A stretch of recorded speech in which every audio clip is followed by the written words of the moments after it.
नमस्कार दोस्तों, कविता Yadav YouTube channel पर आप सभी का स्वागत है।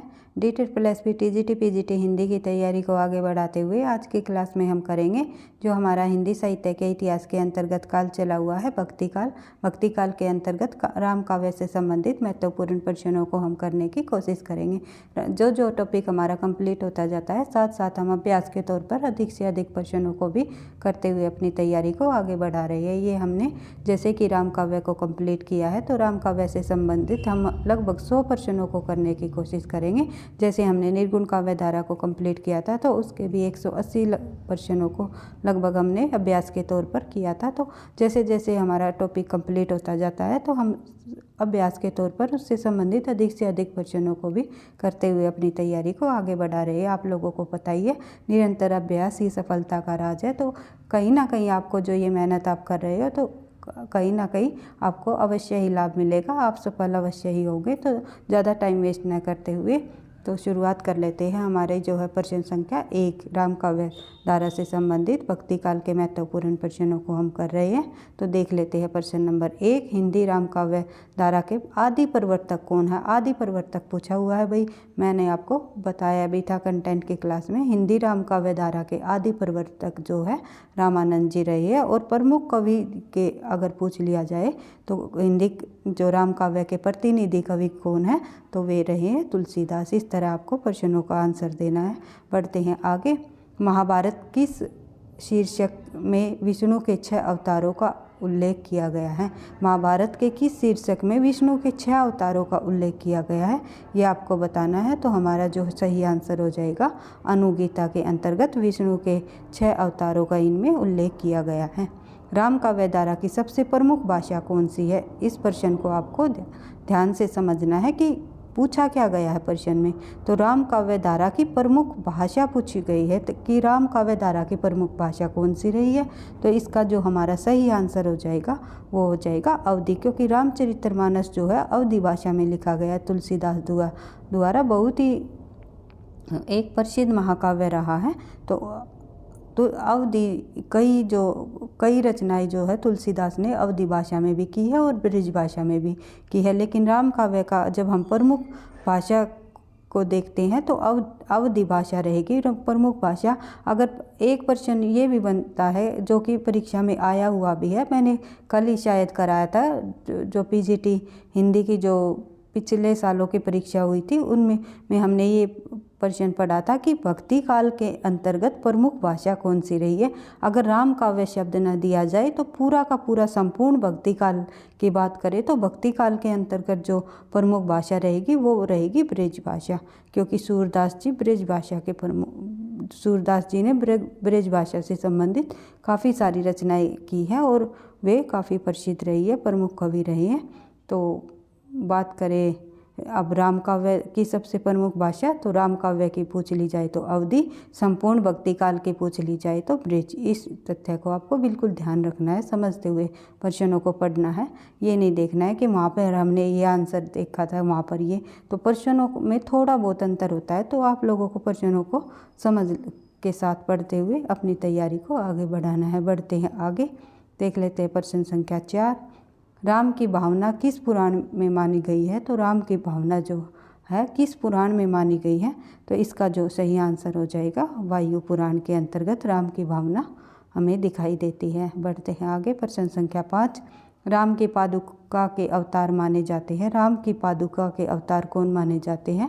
काटकोप माने जाते हैं। जो षटकोप भी कहीं कहीं आपको षटकोप भी आंसर देखने को मिलेगा किसी बुक में। तो षटकोप और काटकोप एक ही जो सिद्ध कवि रहे हैं, उन आलवर भक्तों का जो आलवर भक्त कवि रहे हैं उनका नाम रहा है। बढ़ते हैं आगे, 7वें आलवर भक्त का नाम, जो राम के अन्य भक्त थे उनका क्या नाम है। 7वें आलवर भक्त का नाम पूछा हुआ है।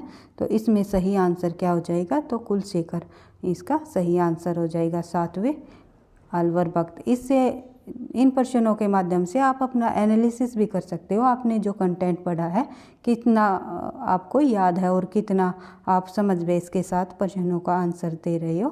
तो देख लेते हैं प्रश्न संख्या 7, तो वाल्मीकि रामायण का भाषा अनुवाद किसने किया। वाल्मीकि रामायण का भाषा अनुवाद जो है इसका सही आंसर हमारा जो है हो जाएगा विष्णुदास। विष्णुदास ने वाल्मीकि रामायण का भाषानुवाद किया है। इनमें से किस पर्व में महाभारत में राम कथा का वर्णन है? तो इनमें से किस पर्व में महाभारत में राम कथा का वर्णन दिया गया है? अरण्य पर्व में, आदि पर्व में, उपयुक्त दोनों में, या इनमें से कोई नहीं? तो इसका जो आपका सही आंसर क्या हो जाएगा? मैंने हर एक प्रकार के प्रश्नों को लिया है ताकि आपको परीक्षा में अगर किसी भी प्रकार का प्रश्न देखने को मिले तो आप आसानी से आंसर कर सको। तो देख लेते हैं प्रश्न संख्या 8 का जो सही आंसर होगा वो हो जाएगा अरण्य पर्व के अंतर्गत महाभारत में राम कथा का वर्णन किया गया है। बढ़ते हैं आगे। किस पुराण में राम कथा का कुछ अंश है? किस पुराण में राम कथा का कुछ अंश है, ये पूछा हुआ है।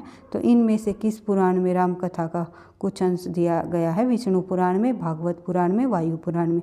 अभी अभी हमने पढ़ा था प्रश्न के माध्यम से, वायु पुराण में तो हमें देखने को मिलता ही है, साथ साथ हमें भागवत पुराण में भी देखने को मिलता है। और इसके बाद जब हम बात करें विष्णु पुराण के, विष्णु पुराण में भी हमें राम कथा देखने को मिलती है। तो हमारा सही आंसर हो जाएगा डी, उपयुक्त सभी। उपयुक्त सभी में जो है भागवत पुराण, विष्णु पुराण और वायु पुराण तीनों में राम कथा के कुछ अंश में देखने को मिलते हैं। बढ़ते हैं आगे। प्रश्न संख्या 10। इनमें से रामानुजाचार्य द्वारा प्रवर्ती उस संप्रदाय का नाम बताइए जिनमें राम भक्ति भावना विधान है। तो आप लोगों को पता ही है रामानुजाचार्य जी द्वारा प्रवर्तित जो संप्रदाय रहा है वो श्री संप्रदाय रहा है। इसमें राम भक्ति का विधान दिया गया है। बढ़ते हैं आगे। राम तारक मंत्र के रचयिता कौन माने जाते हैं? राम तारक मंत्र कई बार परीक्षा में पूछी जाती है। ये इस रचना के रचयिता कौन माने जाते हैं? तो इनके रचयिता रहे हैं रामानंद जी। रामानंद जी जो है राम तारक मंत्र के रचयिता रहे हैं। बढ़ते हैं आगे। प्रश्न संख्या 12। विष्णुधारी राम के लोक रक्षक स्वरूप की उपासना उत्तर भारत में किसने प्रचलित की? विष्णुधारी राम के यानी कि राम के सगुण रूप की लोक रक्षक स्वरूप की उपासना उत्तर भारत में किसने की? तो उत्तर भारत में करने वाले कौन आचार्य थे? मैं आपको कई बार बता चुकी हूँ। रामानंद जी जो है भक्ति के आंदोलन को, भक्ति की धारा को, जो श्री राम की भक्ति है, उन्होंने उत्तर भारत में लोक रक्षक स्वरूप के में जो है इसकी उपासना की है। जैसे कि दक्षिण भारत द्रविड़ी उपजी लाए रामानंद, दक्षिण भारत में भक्ति का प्रचार प्रसार शुरू हुआ और उत्तर भारत में कौन लेकर के आए? रामानंद जी लेकर के आए। इन्होंने जो भक्ति के द्वार जो है सभी के लिए खोल दिए गए थे। ये तथ्य के क्लास में मैं आपको अच्छे से समझा चुकी हूँ। बढ़ते हैं आगे। प्रश्न संख्या 13। भक्ति का मार्ग ऊंच नीच सबके लिए खोलने का श्रेय जो है आचार्य राम शुक्ल ने किसको दिया है? यही प्रश्न बनता है। तो यही जो आंसर हो जाएगा हमारा रामानंद जी को। रामानंद जी को भक्ति के द्वार है सभी के लिए खोल दिए गए। पहले केवल 2 जातियों के लिए ही भक्ति जो थी करना मान्य था और सभी के लिए भक्ति पर जो है भक्ति करना उन पर पाबंदी लगाई हुई थी। लेकिन जो है आचार्य जो रामानंद जी रहे उन्होंने भक्ति के द्वार और अन्य सभी जातियों के लिए भी खोल दिए। इनमें से भवभूति का कौन सा ग्रंथ है? इनमें से भवभूति का कौन सा ग्रंथ है जो कि एक राम कथा से संबंधित है? तो भवभूति द्वारा लिखा गया इनमें से जो ग्रंथ है वो है महावीर चरित। बढ़ते हैं आगे। प्रश्न संख्या 15। कालिदास के उस ग्रंथ का नाम बताइए जिनमें राम कथा है।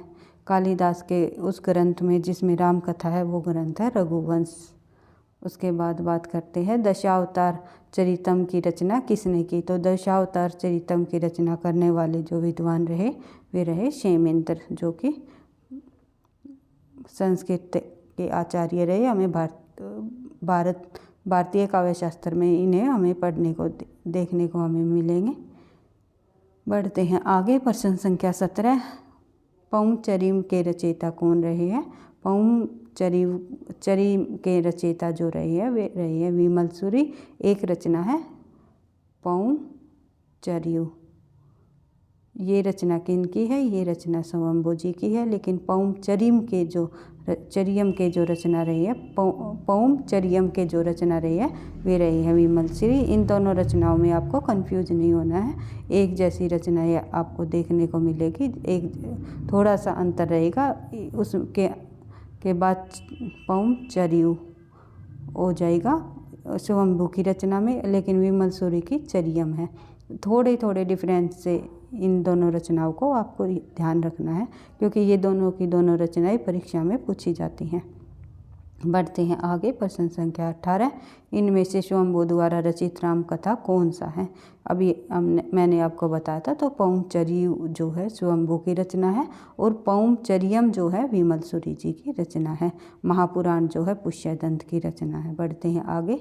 महापुराण नामक जैन काव्य का संबंध किसके वृत्तांत से है और महापुराण के रचनाकार कौन है? ये आपको पता ही होना चाहिए कि अभी मैंने बताया था महापुराण के जो रचनाकार है वो पुष्यदंत कवि माने जाते हैं, पुष्यदंत रहे, और ये एक राम काव्य से इसके अंतर्गत राम कथा का वर्णन किया गया है। बढ़ते हैं आगे। और स्वयंभू की जो पौंचरीव है, स्वयंभू की जो रचना पौंचरीव जो रचना रही है उसके अंतर्गत भी राम काव्य का वर्णन किया गया है।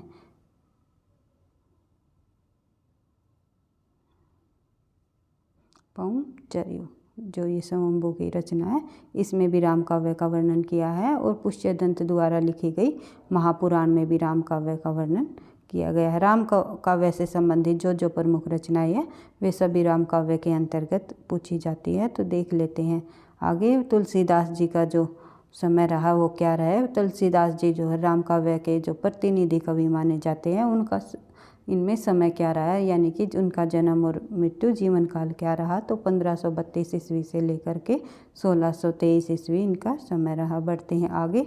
तुलसी की माता का क्या नाम है? तो आपको पता ही है, हुलसी जो है तुलसी की माता का नाम है, और आत्माराम जो है तुलसी के पिता का नाम है। बढ़ते हैं आगे। आचार्य रामचंद्र शुक्ल ने तुलसी का जन्म स्थान कहाँ माना? आचार्य रामचंद्र शुक्ल के अनुसार पूछा हुआ है।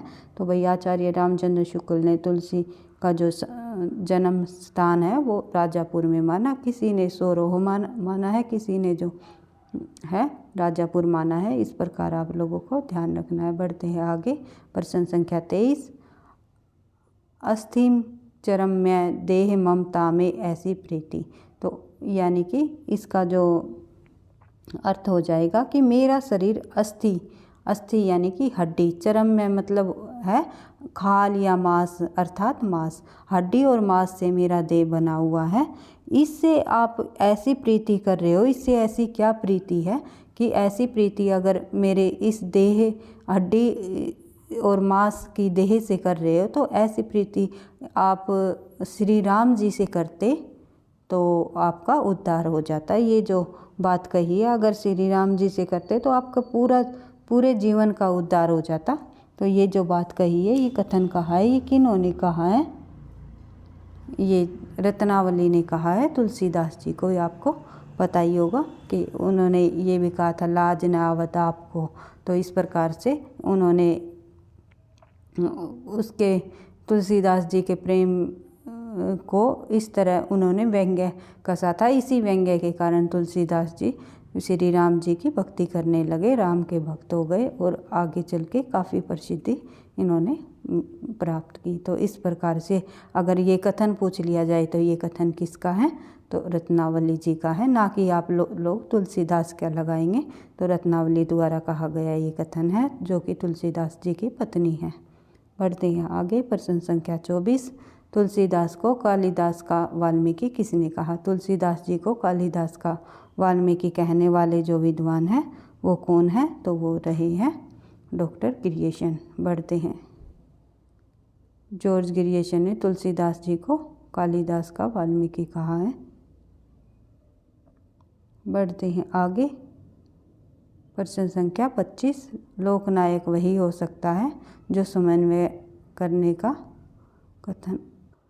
भाई शायद मैं 24 का आंसर थोड़ा गलत दे दिया है। ग्रियर्सन ने नहीं, तुलसीदास जी को कालिदास का वाल्मीकि जो है नाबादास जी ने कहा। थोड़ा सा माइंड से स्किप हो गया था, तो मैं इसके लिए माफ़ी चाहूँगी। तो मुझे लगा कि शायद ये गलत है। तो तुलसीदास जी को कालिदास का वाल्मीकि किसने कहा? तो नाबादास जी ने तुलसीदास जी को काली काल का जो वाल्मीकि कहा। कालिदास बोल रही हूँ मैं, सॉरी भाई, इस ऑप्शन का जो आंसर हो, इस क्वेश्चन का जो आंसर हो जाएगा वो नाबादास जी हो जाएगा। तो एक बार फिर से हम पढ़ लेते हैं थोड़ा सा और ध्यान से, कंफ्यूज ना होते हुए। तो तुलसीदास को कलिकाल का वाल्मीकि कहने वाले विद्वान जो है नाबादास जी रहे हैं। और स्मिथ ने जो है मुगल काल का इन्हें सबसे बड़ा व्यक्ति माना है।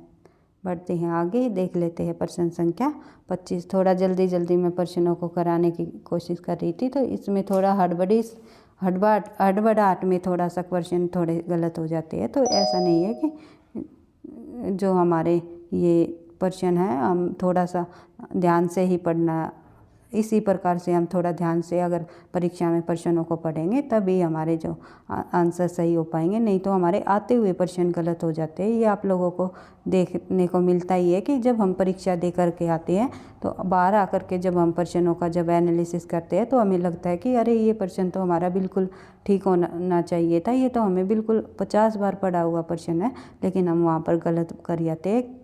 कैसे गलत कर जाते हैं? केवल हड़बड़ाहट के कारण ये आते हुए हमारे प्रश्न गलत हो जाते हैं। हम ध्यान से प्रश्नों को नहीं पढ़ता एग्जाम के प्रेशर के कारण। तो बिल्कुल ध्यान से समझते हुए प्रश्नों को पढ़ना है। तो यही मैं आप लोगों को, ये उदाहरण आप लोगों को सामने मिल ही गया होगा। तो प्रत्यक्ष रूप से मैं आप लोगों को बता देना चाहती हूँ कि इसी प्रकार प्रश्न आते हुए प्रश्न हमारे गलत होते हैं। तो देख लेते हैं प्रश्न संख्या 25। तो 25 प्रश्न संख्या हम देख लेंगे।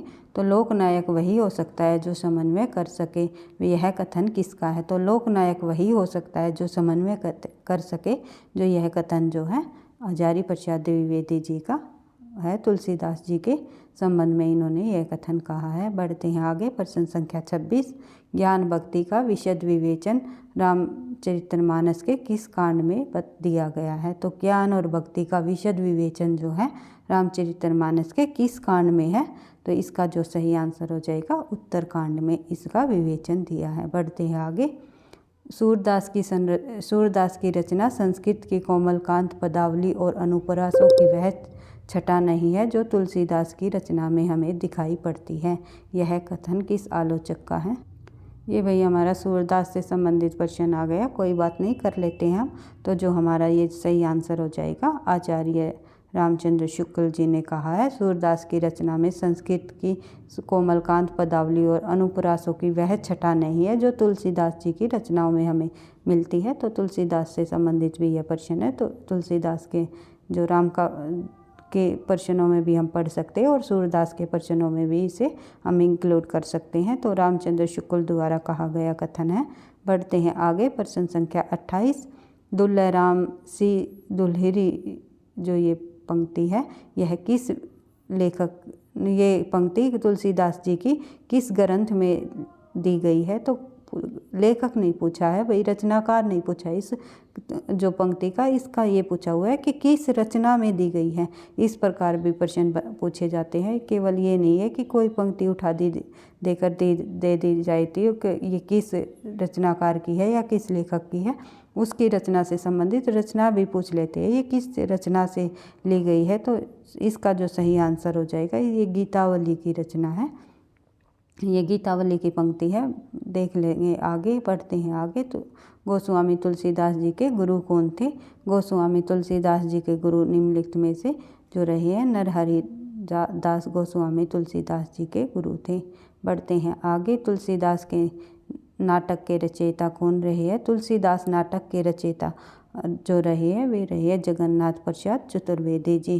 जगन्नाथ दास चतुर्वेदी ने तुलसीदास नाटक की रचना की है। तुलसी रचित के रचनाकार कौन रहे हैं?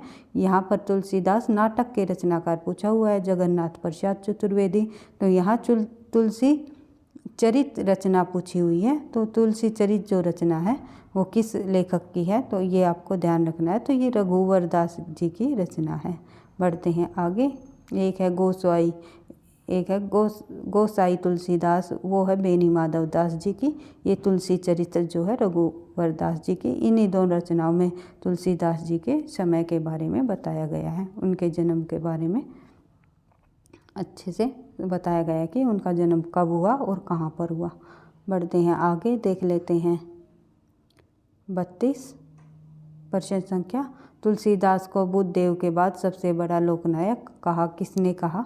तो सबसे बड़ा लोकनायक तुलसीदास जी को बुद्ध के बाद सबसे बड़ा लोकनायक कहने वाले जो विद्वान हैं वे हैं जॉर्ज क्रिएशन जी। बढ़ते हैं आगे, प्रश्न संख्या 33। इनमें से कौन सी रचना जो है तुलसीदास जी की नहीं है? इनमें कौन सी रचना तुलसीदास जी की नहीं है?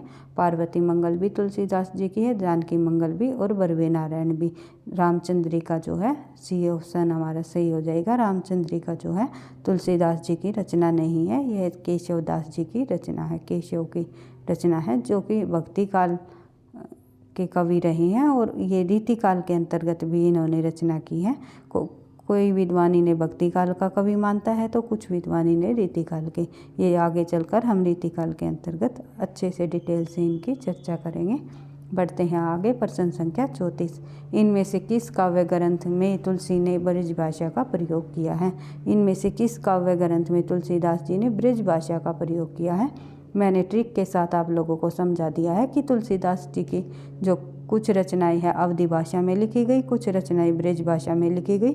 ब्रज भाषा में लिखी जाने वाली कौन कौन सी रचनाएं रही है, तो आप लोगों को ट्रिक के अनुसार हम जब देखेंगे तो वह वाली रचनाएं हमने देखी थी कि जिस रचना के आगे वह आएगा, जैसे कि वैराग्य संदीपनी हो गई और विनय पत्रिका हो गई। जिस भी रचना में बाद में वली शब्द आ जाएगा वे सभी रचनाएं जो है ब्रज भाषा में लिखी जाने वाली रचना है। तो इन दोनों में भी वली आया है और वह शब्द से शुरू हो रखी है ये रचना। तो ये तीनों की तीनों रचना है तुलसीदास जी ने ब्रज भाषा में लिखी है, तो हमारा सही आंसर हो जाएगा डी। बढ़ते हैं आगे, प्रश्न संख्या 35। आरती कीजिए हनुमान लला की, यह पंक्ति किस कवि द्वारा लिखी गई है? तो आरती कीजिए हनुमान लला की यह पंक्ति जो है रामानंद जी की रही है। बढ़ते हैं आगे, श्री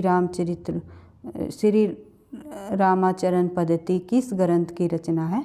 श्री रामाचरण पद्धति जो है किस ग्रंथ के रचयिता कौन? श्री रामाचरित पद्धति ग्रंथ के रचयिता कौन है, यानी किस कवि की रचना है, किस लेखक द्वारा लिखी गई रचना है?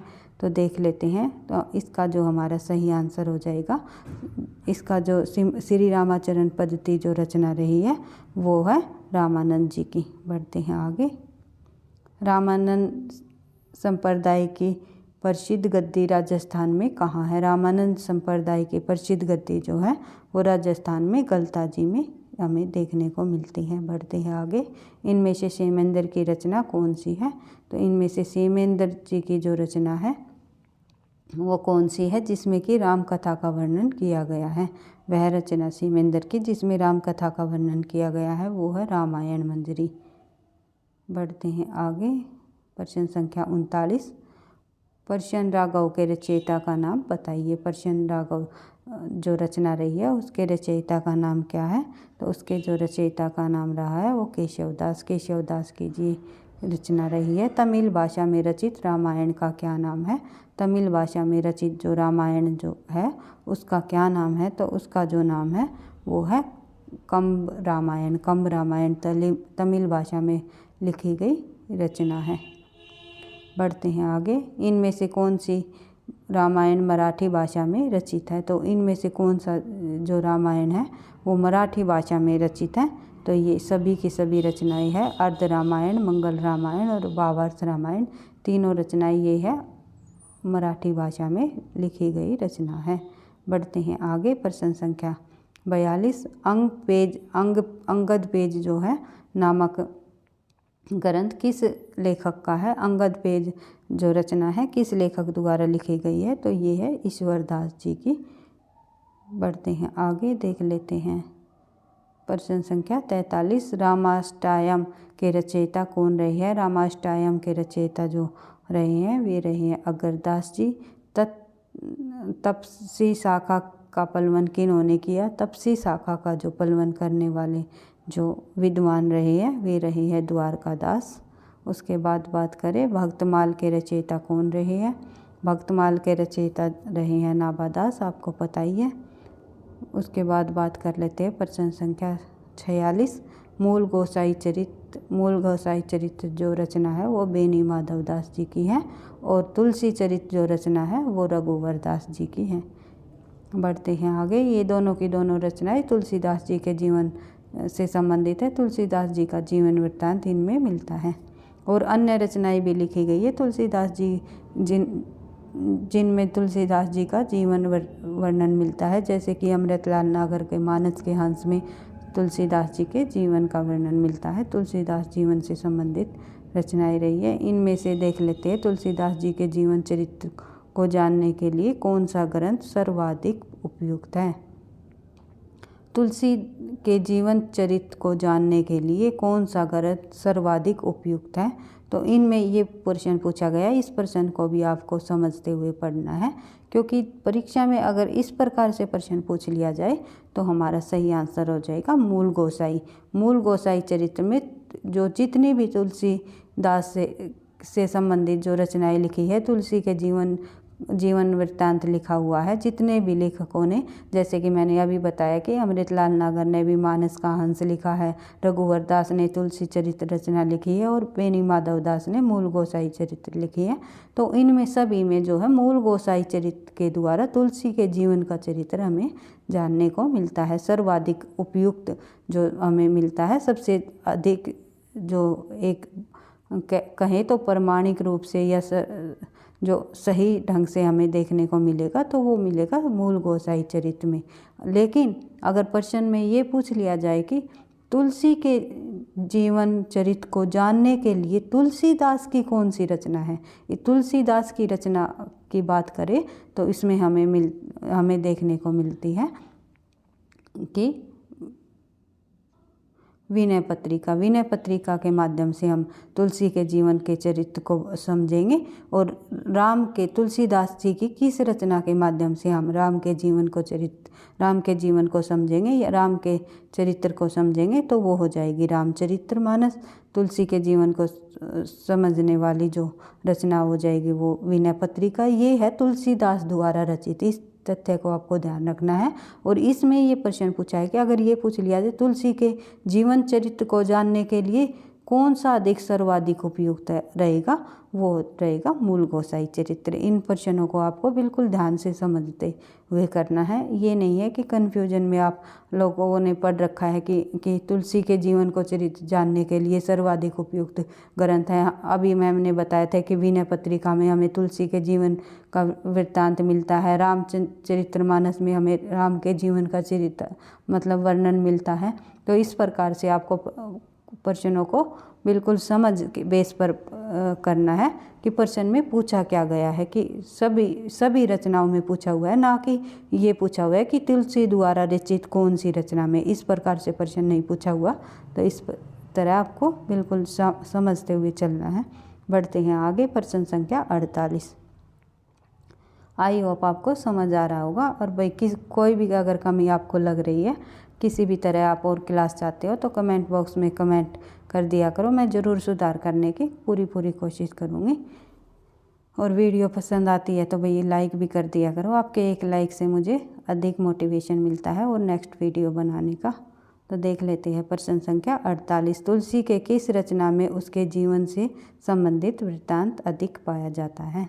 तो तुलसी के किस रचना में उसके जीवन से संबंधित वृत्तांत अधिक पाया जाता है, यही हमने अभी मैंने ये तथ्य आपको समझाया था। तो तुलसी की किस रचना से उसके जीवन से संबंधित वृत्तांत हमें देखने को मिलता है, तो वो हमारा जो सही आंसर हो जाएगा इसमें, ये हो जाएगा विनय पत्रिका। आचार्य रामचंद्र शुक्ल ने तुलसी के प्रमाणिक ग्रंथों की संख्या कितनी मानी है।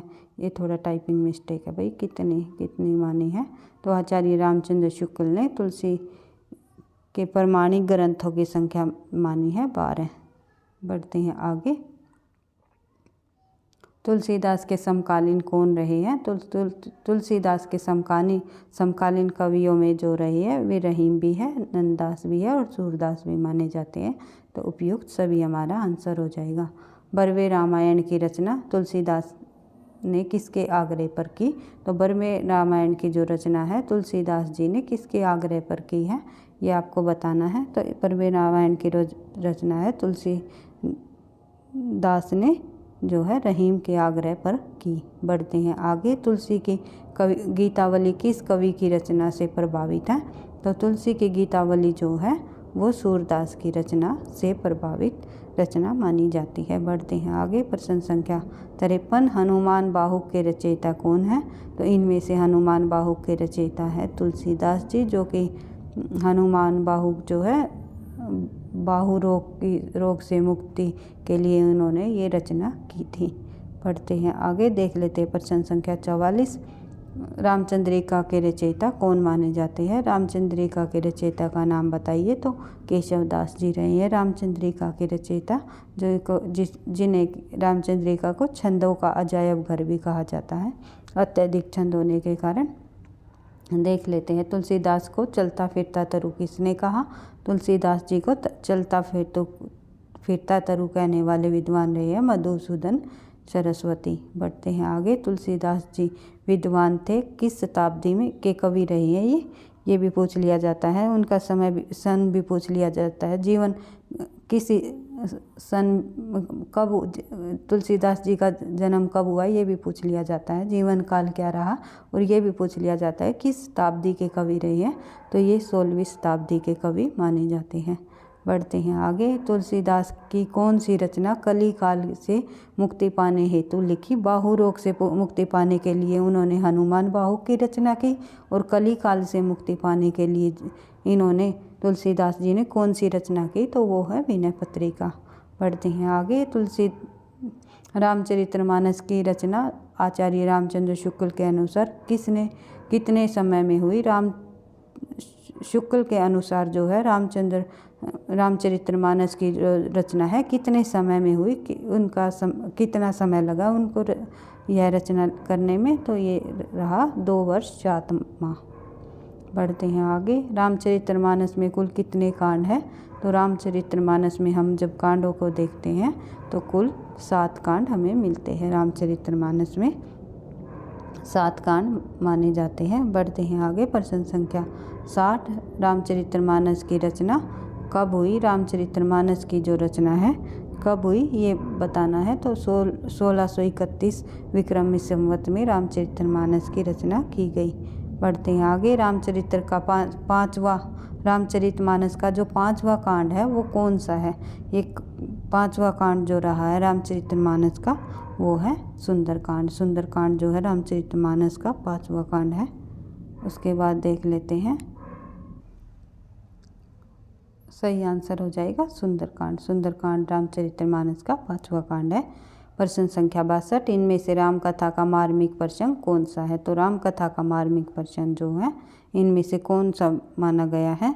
तो ये सही आंसर हो जाएगा हमारा चित्रकूट प्रसंग। चित्रकूट प्रसंग राम कथा का मार्मिक प्रसंग है। तुलसीदास की अलौकिक घटनाओं का चित्रण इनमें से किस में हुआ? तुलसीदास की अलौकिक घटनाओं का चित्रण इनमें से किस रचना में हमें देखने को मिलता है?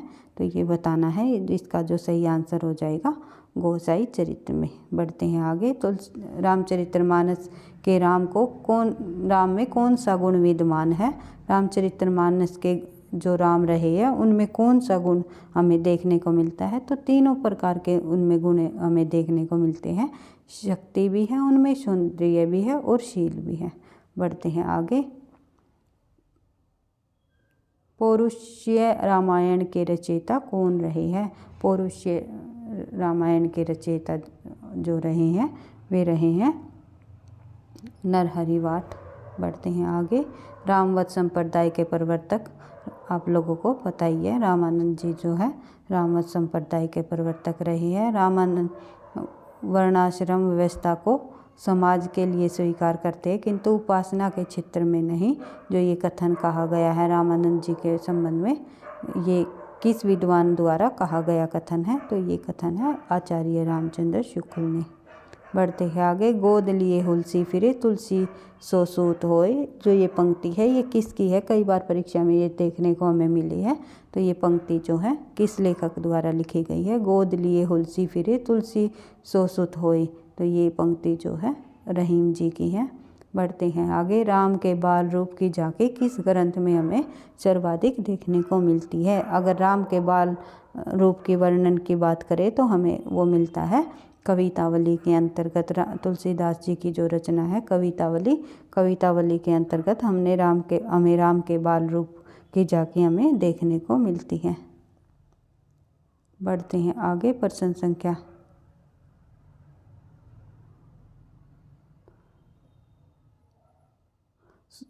70। संवत 1631 करुण कथा हरिपद धर शीसा। जो ये पंक्ति है ये किस कविता से ली गई है? तुलसीदास जी की किस जो है कविता से यानी किस ग्रंथ से ये पंक्ति ली गई है? तो ये पंक्ति जो है किस ग्रंथ की है? रामचरितमानस की ये पंक्ति रही है। संवत 1631 यानी कि 1631 में इसकी विक्रमी संवत में इसकी रचना की। इस पंक्ति के माध्यम से हमें इसका जो है समय का भी पता चल जाता है। रामचरितमानस की जो रचना है कब हुई तो ये भी पता चल जाता है। 1631 विक्रमी संवत में इनका जो समय रहा। बढ़ते हैं आगे। प्रश्न संख्या 71।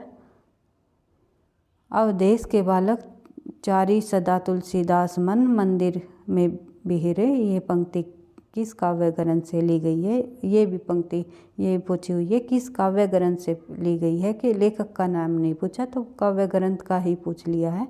तो आप लोगों ने ये ध्यान रखना है कि तुलसीदास जी की जो जितनी रचनाएं हैं उनके अंतर्गत जो पंक्तियाँ पूछी जाती है परीक्षा में, ये ध्यान रखना है कि ये पंक्ति किस रचना से ली गई है। तो इस तरह आप लोग एक एक प्रश्न को बिल्कुल एक एक नंबर के अकॉर्डिंग ये करके चलोगे कि अगर इस प्रश्न का आंसर हमारा गलत हो रहा है तो हमारा 0.5 नेगेटिव मार्किंग के साथ हमारा जो है 1 नंबर तो इसका जा ही रहा है, साथ में 0.5 मार्क्स भी हमारा कट रहा है। तो इस प्रकार ध्यान से प्रश्नों को करना है।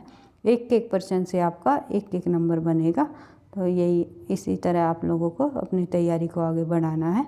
अवधेश के बालक चारी सदा तुलसी मंदिर में बिहरे, जो ये पंक्ति है किस रचना से ली गई है? तो ये जो इस रचना रही है वो है कवितावली।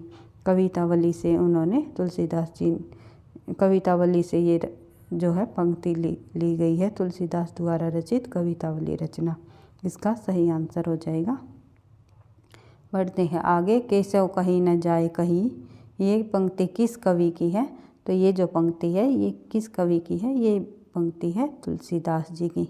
आपको लगेगा केशवदास की है ये। इसी तरह जो कन्फ्यूजन वाले क्वेश्चन है इसी तरह आते हुए कई बार हमें पढ़ भी रखे होते हैं, फिर भी हमारे जो परीक्षा में है गलत हो जाते हैं। तो इसलिए बार बार प्रश्नों को जो हमारा ऑप्शन यही है कि हमें बार बार प्रश्नों को रिवाइज करते हुए अपनी तैयारी को आगे बढ़ाना है। एक बार मैं मैराथन क्लास के माध्यम से भी जितना भी अभी तक हमने किया है तो उनको भी मैं बिल्कुल कराने की कोशिश करूँगी, ताकि हमारे जो तथ्य है बार बार रिवीजन हो करके हम अपनी तैयारी को आगे बढ़ाएं और परीक्षा में कन्फ्यूजन न रहे कि इसका आंसर ये था या ये था। क्योंकि जितनी अधिक हम प्रैक्टिस करेंगे, बार बार प्रश्नों को पढ़ेंगे, उतना ही हमारे लिए जो है मददगार साबित होगा।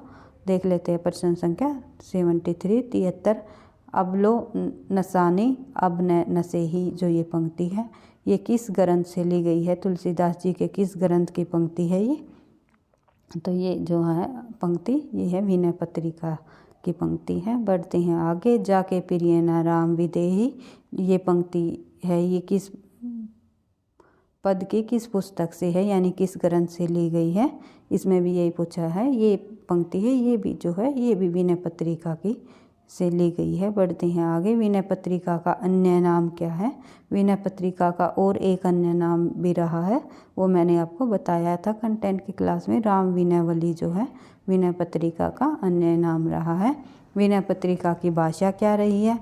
मैंने बताया था विनय पत्रिका की जो भाषा है वो ब्रज भाषा रही है। विनय पत्रिका की रचना किस रूप में की गई? तो विनय पत्रिका जो है एक प्रकार का गीति काव्य माना जाता है। उसके बाद बात करें आगे। विनय पत्रिका की आत्मनिवेदन कितने रागों में हुआ? विनय पत्रिका में जो आत्मनिवेदन है वो कितने रागों में किया गया, कितने रागों में हुआ? तो इसका जो सही आंसर है हमारा वो हो जाएगा बी 21 रागों में विनय पत्रिका में आत्मनिवेदन हुआ। बढ़ते हैं आगे। प्रश्न संख्या 79, विनय पत्रिका का प्रमुख रस क्या है? तो विनय पत्रिका का प्रमुख रस जो है इनमें से वो शांत रस रहा है विनय पत्रिका का, आप लोगों को पता ही है। बढ़ते हैं आगे, प्रश्न संख्या 80, विनय पत्रिका का विषय क्या रहा है? विनय पत्रिका की विषय की बात करें तो विनय पत्रिका का जो विषय है वो आध्यात्मिक जीवन इसका विषय माना गया है। विनय पत्रिका में कितने पद हैं? तो आप लोगों को पता ही है, विनय पत्रिका में पदों की संख्या 280 है। बढ़ते हैं आगे, प्रश्न संख्या 82, गीतावली रचना का रूप क्या है? तो गीतावली रचना का जो रूप रहा है वो गीति काव्य रहा है। निम्नलिखित में से किस ग्रंथ में तुलसीदास ने छंद विषय न रखकर 11 रागों की योजना की है? तो इस जो 11 रागों की योजना किस में की है ये आपको बताना है। तो गीतावली जो रचना है तुलसीदास जी की, उसमें तुलसीदास जी ने छंद विषय न रख करके 11 रागों की योजना इसमें दिखाई है। बढ़ते हैं आगे, प्रश्न संख्या 84, 84, रामाज्ञा प्रश्न का दूसरा नाम क्या है? तुलसीदास जी की जो रचना है रामाज्ञा प्रश्न, उसका दूसरा नाम पूछा हुआ है। तो रामाज्ञा प्रश्न का दूसरा नाम जो है वो है दोहावली रामायण। दोहावली रामायण से रामाज्ञा प्रश्न रचना जानी जाती है। बढ़ते हैं आगे, प्रश्न संख्या 1, रामाज्ञा प्रश्न में 7 सर्ग है, प्रत्येक सर्ग में 7 कोष्ठक है और प्रत्येक कोष्ठक में 7 क्या है ये आपको बताना है। तो 7 प्रत्येक कोष्ठक में 7 दोहे इसमें हमें देखने को मिलते हैं। बढ़ते हैं आगे, प्रश्न संख्या 86, 86, रामचरितमानस की रचना पद्धति है। तो इसमें रामचरितमानस की रचना पद्धति क्या है ये आपको बतानी है। दोहा चौपाई पद्धति में रामचरितमानस की रचना की गई, ये हमने उसके अंतर्गत पढ़ा था तथ्यों के अंतर्गत। बढ़ते हैं आगे, देख लेते हैं प्रश्न संख्या 87, रामचरितमानस की भाषा। रामचरितमानस की भाषा पूछी हुई है। तो रामचरितमानस की जो भाषा है वो अवधी भाषा है। कवितावली में कितनी कविताएं हैं? कवितावली में जो है कवितावली में कविताओं की संख्या जो है वो है 325 कविताएं दी गई हैं। कवितावली की कवित रामायण भी कहा जाता है। कवितावली को क्या कहा जाता है? कवित रामायण भी कहा जाता है। क्यों कहा जाता है इसका हम कारण देख लेते हैं। इसमें राम कथा 7 कांडों में वर्णित है। इसमें राम सीता की वंदना माधुर्य भाव से की गई। इसमें भगवान राम की स्तुति और वंदना दास्य भाव से की गई। कवितावली मुक्तक काव्य है, इनकी 25 कविताएं राम में है। तो जो इसका जो कवित रामायण कहने का जो कारण है इसमें ये बताया हुआ है, इसमें राम कथा 7 कांडों में वर्णित है। जितने भी ये रामचरितमानस है, जैसे अधिक सभी ग्रंथों में जब कांडों की संख्या दी गई है तो 7 कांड ही बताए गए हैं। जैसे कि कवितावली में भी 7 कांड है, रामचरितमानस में भी 7 कांड दिए गए हैं। इसी प्रकार बढ़ते हैं आगे, प्रश्न संख्या 90, कवितावली में कितने प्रकार के छंदों का प्रयोग हुआ है? तो कवितावली में जब हम कितने प्रकार के छंदों का प्रयोग हुआ है ये देखते हैं तो इसमें 4 प्रकार के छंदों का प्रयोग हमें देखने को मिलता है। कवितावली के किस कांड में एक ही छंद का प्रयोग हुआ है तो ये देख लेते हैं। तो किस कांड में एक ही छंद का प्रयोग देखने को हमें मिलता है वो है किष्किंधा कांड। कवितावली के किष्किंधा कांड में केवल एक ही छंद का प्रयोग हमें देखने को मिलता है। किस ग्रंथ में तुलसी ने राम के ऐश्वर्य को प्रधान स्थान दिया? राम के ऐश्वर्य को प्रधान स्थान देने वाला जो ग्रंथ रहा है वो रहा इनमें से कवितावली। कवितावली में राम के ऐश्वर्य को प्रधान स्थान दिया गया है। इसमें राम के बाल रूप का वर्णन भी इसमें हमें देखने को मिलता है। बढ़ते हैं आगे, तुलसीदास द्वारा शारीरिक पीड़ा से मुक्ति हेतु लिखा जाने वाला ग्रंथ कौन सा है? अभी मैंने आपको बताया था कि आप उसके बाहु रोग से मुक्ति पाने के लिए, जो शारीरिक पीड़ा से मुक्ति पाने के लिए जो ग्रंथ लिखा वो रहा तुलसीदास जी का हनुमान बाहुक। बढ़ते हैं आगे, प्रश्न संख्या 94 94 राम कथा से संबंधित किस ग्रंथ में छंदों की विविधता पाई जाती है। राम कथा से संबंधित किस ग्रंथ में छंदों की विविधता में देखने को मिलती है, वो है रामचंद्रिका में, जो कि केशवदास जी की रचना है, जिसे कि छंदों का अजायब घर भी कहा गया है। जिस रचना को, रामचंद्रिका को। पढ़ते हैं आगे। प्रश्न संख्या 95 राम भक्ति मार्ग में दाम्पत्य मूलक उपासना को लेकर चलने वाली सिंगारी भावना के प्रवर्तक कवि कौन रही है। ये भी कई बार प्रश्न पूछा गया है परीक्षा में, एक बार आया हुआ था पिछली परीक्षाओं में, तो ध्यान से समझना है हमें। तो देख लेते हैं इसका जो सही आंसर हो जाएगा अगरदास। अगरदास जी ने राम भक्ति मार्ग में दाम्पत्य मूलक उपासना को लेकर चलाने वाली सिंगारी भावना का प्रवर्तक माना जाता है। बढ़ते हैं आगे। प्रश्न संख्या 96 96 राम भक्ति में तत्व सुखी शाखा के प्रवर्तक कौन रहे हैं। राम भक्ति में जो तत्व सुखी शाखा के प्रवर्तक जो विद्वान रहे हैं, वे रहे हैं तत्व सुखी शाखा के प्रवर्तक भाई जीवा राम जी रहे हैं, और एक है सव सुखी। ये नेक्स्ट ही क्वेश्चन है, हम देख लेते हैं। राम भक्ति में सव सुखी शाखा के प्रवर्तक जो आचार्य रहे हैं, विद्वान रहे हैं, वे रहे हैं, इसमें जो हमारा सही आंसर हो जाएगा रामचरण दास। रामचरण दास सव सुखी शाखा के प्रवर्तक और तत्व सुखी शाखा के प्रवर्तक माने जाते हैं, जो है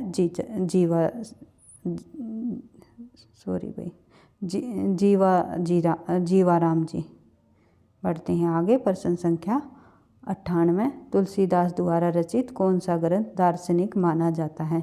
इनमें से तुलसीदास जी का दार्शनिक ग्रंथ कौन सा माना जाता है, ये आपको बताना है। तो वैराग्य संदीपनी जो है तुलसीदास जी का दार्शनिक ग्रंथ माना जाता है। तुलसीदास जी को हिंदी का सर्वश्रेष्ठ कवि किसने घोषित किया, ये आपको बताना है। तुलसीदास जी को हिंदी का सर्वश्रेष्ठ कवि घोषित करने वाले जो आचार्य रहे, विद्वान रहे, वे रहे हैं आचार्य रामचंद्र शुक्ल जी। बढ़ते हैं आगे। राम कथा से संबंधित किस ग्रंथ में छंदों की विविधता हमें देखने को मिलती है। ये प्रश्न हमारा दोबारा से रिपीट हो गया, तो जो हमारा इसका सही आंसर हो जाएगा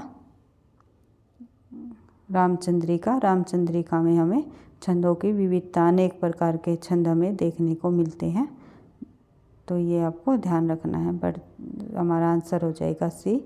इस प्रकार से राम काव्य धारा से संबंधित हमने लगभग 100 प्रश्नों को कंप्लीट कर लिया है। इसी प्रकार हम कृष्ण काव्य धारा को करेंगे। कृष्ण सगुण काव्य धारा के अंतर्गत हम जब कृष्ण काव्य धारा को कंप्लीट करेंगे, तो कृष्ण काव्य धारा से संबंधित भी हम लोग जितने अधिक हमारे हमसे प्रश्न हो पाएंगे अभ्यास करेंगे, प्रश्नों का अधिक से अधिक अभ्यास करेंगे।